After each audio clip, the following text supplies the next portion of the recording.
චාමික කාමරයට ඇවිල්ලා අක්කට කරන්න හදපු දේවල් දැකලා තාත්තට හොඳටම අමාරු වුණා. දරුවා බඩේ තියාගෙන මගේ අක්කා එච්චර ඉවසුවේ ඒ හේතුව නිසායි. දරුවා අවජාතකයෙක් කියලා තර්ජනය කරලා අපේ තාත්තට කරපු දේවල් ඉවසන්න අපි නිවට නැහැ. චාමික මාස දෙකක අතදරුවෙක්ගේ පියෙක් වෙනවත් එක්කම තම පෙම්වතියට සිදු කරපු අහස පොළව නොහොලන අපරාධය ගැන ඇසෙන් දුටු සාක්ෂිත් සමගින් මෙලෙස ඇයගේ නැගණියක් විසින් අද ප්‍රසිද්ධ කර තිබුණා. උපුටා ගැනීමක්. දරුවට හොඳ නැති නිසායි මගේ අක්කා මේ තරම් ඉවසුවේ. ඒත් අපි ඉවසන් හිටියේ නිවටකමකට කියලා තමයි චාමික හිතන් හිටියේ. අවුරුද්දක කාලයක් අක්කා ඉවසගෙන හිටියේ දරුවගේ මූණ දැක්කම හරි චාමික වෙනස් වෙයි කියලා. මගේ අක්කා මේ දරුවා හදාගන්න නොවිතිනා දුක් විඳා. කොටින්ම කිව්වොත් දරුවා නැති කරන්න පවා චාමික ගොඩක් උත්සාහ කරලා තියෙනවා. ඒත් අපේ අක්කා කිසිසේත්ම ඒකට කැමති වෙලා නැහැ. දරුවා බඩට ආපු ගමන් මගේ අක්කව බාරගන්න බැහැ කියලා එයාගේ දරුවෙක් නෙවෙයි කියලා පම්පෝරි ගහලා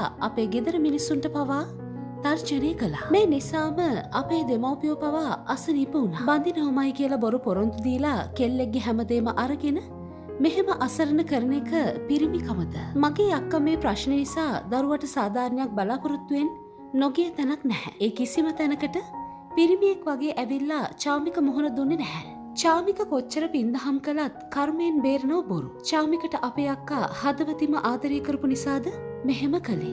අපි ඉල්ලන්නේ දරුවව අවජාතකයෙක් වෙන්න දෙන්න බෑ. දරුවට සාධාරණයක් කරන්න කියලා. ලේවලින් ඔප්පු වෙලා දරුවට තාත්තගේ නම ලැබුණත් චාමික දරුවටයි මගේ අක්කටයි දුන්න දහදුක් කන්දරාවට කවදාවත් ඒ උතුම්පිය පදවියට චාමිකට සාධාරණයක් කරන්න බැහැ. තමන්ගේ ලෙයින්ම දරුවෙක් ඉපදලා ඉද්දි මේ වගේ වැඩ කරන්නේ හිතක් පපුවක් නැති තිරිසන් මිනිස්සු. උපුටා ගැනීම අවසන්.